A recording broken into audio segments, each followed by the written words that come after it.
पति मांस मछली खाते हैं, उनको बहुत पसंद है। अच्छा, बात करा दो हमारी। कहाँ से हैं? बिहार पटना से। पढ़े लिखे हैं? जी, BSc मैथ ऑनर्स। लेकिन अपने स्वाद के लिए किसी की हत्या ना कीजिए, ये गलत बात है। नहीं, आदमी नहीं खाया अभी तक।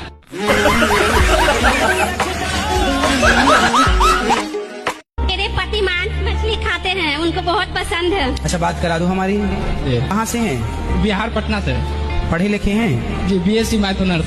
लेकिन अपने स्वाद के लिए किसी की हत्या ना कीजिए।